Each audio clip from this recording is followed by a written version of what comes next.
कहा महाराज अब भक्त भी बहुत चालाक हो गए, इसलिए वरदान सोच के दिया कर।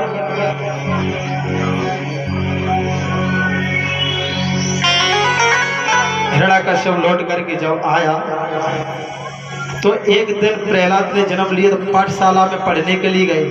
प्रहलाद जी के गुरु पता कौन थे? प्रहलाद अपने पिता के ही भक्त थे पहले। तो एक दिन प्रहलाद जी पढ़ने के लिए गए तो रास्ते में एक दृश्य देखा प्रहलाद जी ने।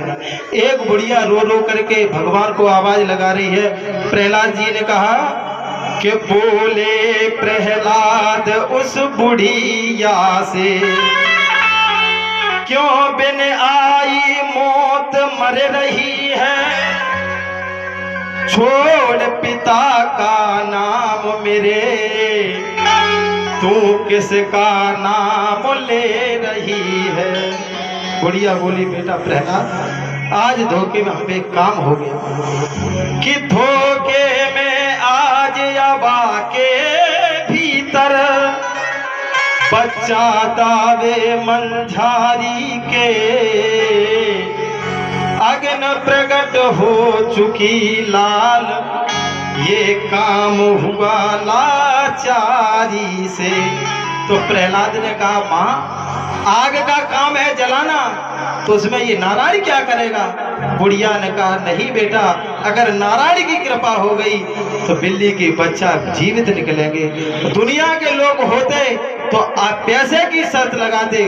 उस बुढ़िया ने कहा बेटा अगर जल जाए कहीं बच्चे, ले करके प्राण चले जाना,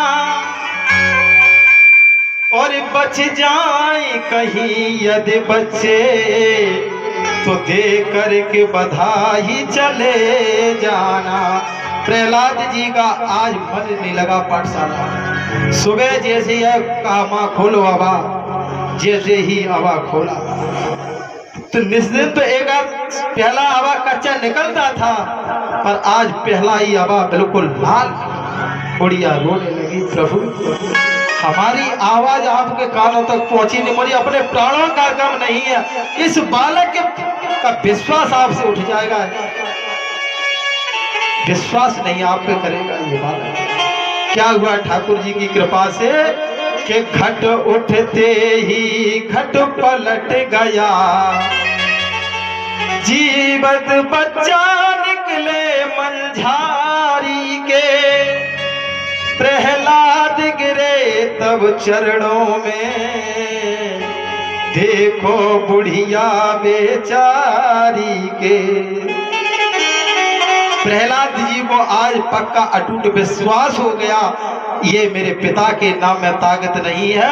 आज प्रहलाद जी ने निश्चय कर लिया कि आज मेरा गोविंद ही है और कोई नहीं। अब भगवान का नाम प्रतिदिन।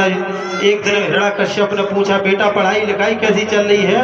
तो कहा सुनो पिताजी कि प्रथम भगत संतन कर संगा, प्रथम भगत संतन कर संगा, प्रथम भगत संतन कर संगा, प्रथम भगत संतन कर संगा, शरीरत मम कथा प्रसंगा, शरीरत कथा प्रसंगा, शरीरत मम कथा प्रसंगा।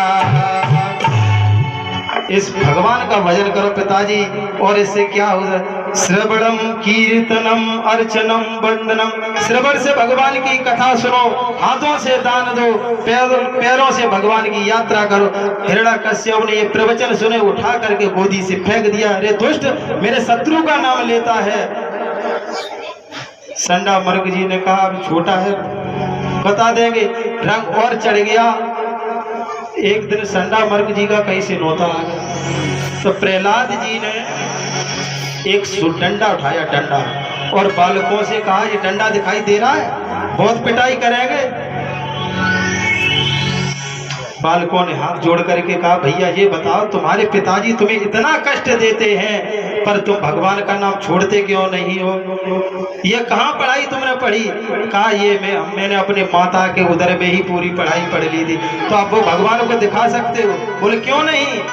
प्रहलाद जी ने एक पुष्प लिया, कहा बताओ ये साकार है निराकार? बोले साकार। इसमें साकारता दिखाई दे रही है? बोले ना है जरूर पर दिखाई नहीं दे रही। ऐसे ही परमात्मा है जरूर पर दिखाई नहीं दे रहा।